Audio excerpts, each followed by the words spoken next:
Guys, sa ano sa paglilinisan namin, ito Tulog pa na eh. Kaso, tulog pa yung katiwala nila. Kaya hindi pa namin mabuksan itong gate. Wala, nakabukas pala eh. Doon nga. Sa bahay. Pasok na kami, guys. Ang dumi. Ito yung lilinisin namin, guys. Nung matagal na kami naglinis dito eh. Nung nakaraang taon, siguro 2021. Naglinis kami dito. 2022, August 2. 2022 daw, Augusto. Alam na alam niya eh.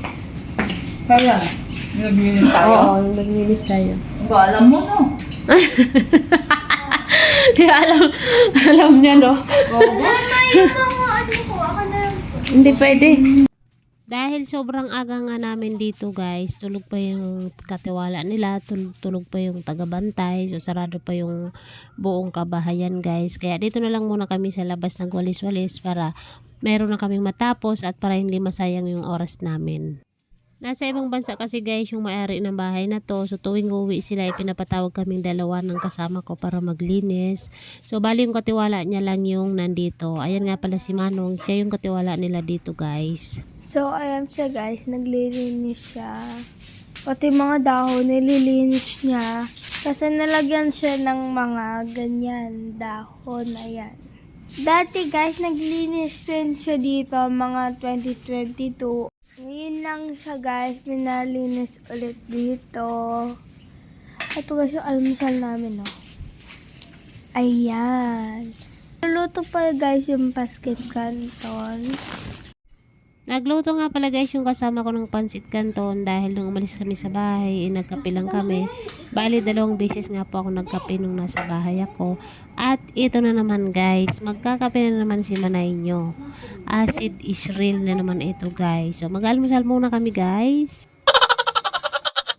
Kain tayo. Almusal muna kami dito, oh. Marami kaming gagawin. Yung mga amo, hindi marunong magluto ng ng almusal. Kain tayo. Tama na. Tutulin ni Kuya. Wala pa kayong multo dito. Ewan ko. Kaya pa pumasok? Hindi. Ewan ko, wala akong kasama. Papapasukin niya ako doon, guys, sa loob ng bahay. Hindi pa kasi kami nakapasok sa loob. Kaya sarado pa kanina. Ngayon, binuksan na ng katiwala. Papapasukin niya ako doon mag-isa. Ayoko nga. Tagal wala kasing nakatira dito. Baka may mumu. Si Mama. Ayan, tapos na kami, guys, mag-almusal. So, pumasok na ako dito, guys, sa loob. Dahil tinignan ko kung talagang madumi yung lilinisin namin katulad dati. Yung dati kasi, guys, na naglinis ako dito. Naglinis kami dalawa nitong kasama ko. Sobrang dumi talaga to. Dahil noong umalis dito yung may-ari at nung namatay yung matanda, 5 taon nang walang nakatira dito. Kaya sobrang dumi ito, guys, nung una naming nilinis. Una ko nga ginawa, guys, ay pagtatanggal ng mga agiw para kapag naglisa kami sa baba, wala nang wawalisin sa taas. At alam nyo ba, guys, yung nasa kusina na ako, muntik pa akong tumakbo palabas dahil patay sindi yung ilaw sa CR. Kaya ayun, pinaayos ko muna kami Manong kasi baka umuwi ako nang wala sa oras. Sinunod ko na nga, guys, linisin yung mga naka-display. Kaya naghingi ako ng basahan kay Dalang Badet at pinunasan ko ng basang-basahan yan, guys. Lahat na yan, guys, ay pupunasan ko at yung kailangan hugasan, iuhugasan ko.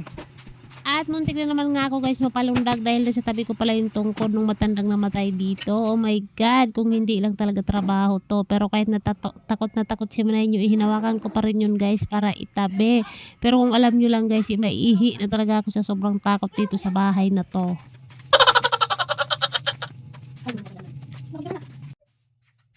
Parang ayaw ko nga, guys, pumasok mag-isa dito sa kwarto na to dahil parang nagsisitayuan yung mga balahibo ko. Lahat na yata ng mga balahibo ko ay nagsisitayuan na. Buti na lang, guys, isumunod naman yung anak ko. Kunyari na lang pinaabot ko sa kanya yung basahan para lang may kasama ko dito sa kwarto.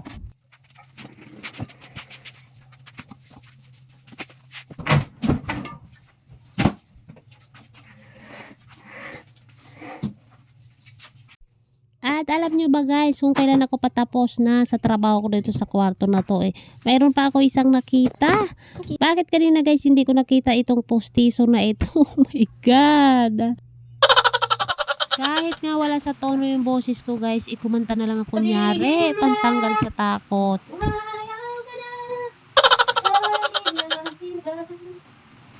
Minadali ko na nga guys yung trabaho ko para matapos agad ako. Buti na lang guys, itinawag ako nung kasama ko dahil kakain na raw kami ng tanghalian. Hi, salamat. Makakalabas na rin ako dito sa kwarto na to. Kanina pa ako gustong lumabas. Kakain na kami Social kami. Woohoo! Ayan O, diba? Dampas ako. Ito yung pagkain namin Gutom na yung isa. Gutom na ako. Hoy, Sabrina dito na. Fresh, nugatong ka lang kayo. Mula rin. Oo, siyempre. Metong laki nga na. Metong kaya nga na. Buwabalo ko na eh. Oo. Ikaw, dalupan. Tapos Siyempre, alada ka man kahit wala na ka mamini, may tatalangan. Kota ko man. Kota ko mama anak ko. Kota. May ganun sa lupo mo. Iya ka. May ganun sa lupo eh. Kota, dalupan. Pinya pancake. Ayan may pahagis yung cake mo. Kota merienda amini, kota ko ng mepo. Yan namin, kaya ko na yun. Parang dalawang ko hindi magkasundo. Nakadua-dua mong manok. Ay, itong galong ko pa kanyan. Ang tao mo yun eh. Ano kayo? Puta, nalaglag na. Daldal kasi nitong dalawang to. Tingnan mo yung sawsawan ko. Pagkatapos nga namin guys kumain, nagpahinga kami ng kaunti at nalinis ko na rin pala kanina guys yung isang CR. Kaya itong CR na lang na isa pa yung lilinisin ko. Tinatapos ko na lang ito guys at tapos na kami maglinis pati sa labas ng bahay. Tapos na kami guys maglinis Bahay na again. Diba?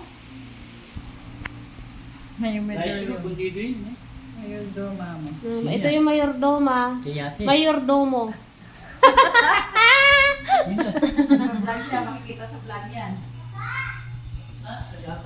Ito yung kusina.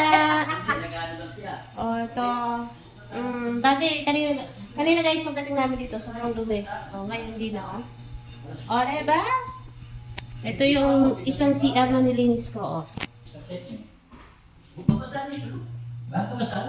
Yan. Diba? CR na. Atang, ayaw ko magpatay ng ilaw dito. Ayun pala. Kasi nakakatse ko. Oo. Bahay na siya guys again.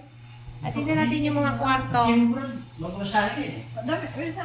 Ito naman yung pangalawang CR na nilinis ko. Dalawang CR dito guys. Diyos ko! Pinagpawisan yung singit ko dyan, kakalinis. Sana may bahay akong ganito kalaki. Ito yung unang pangalawang kwarto pala. Yan. Hindi lang namin nilagyan yan guys ng cobre kama kasi wala pa naman yung mga galing sa ibang bansa. Saka na lang kapag dumating sila. Ito naman yung pangatlong kwarto. Bahay na siya guys. Kanina pagdating namin, sobrang dumi talaga dito. Wala kasing dito, walang tao. Tapos kung may mumu, nagpapatay mag-isa yung ilaw. Ayun guys, pauwi na kami. Bye-bye. Thank you so much guys. Bye.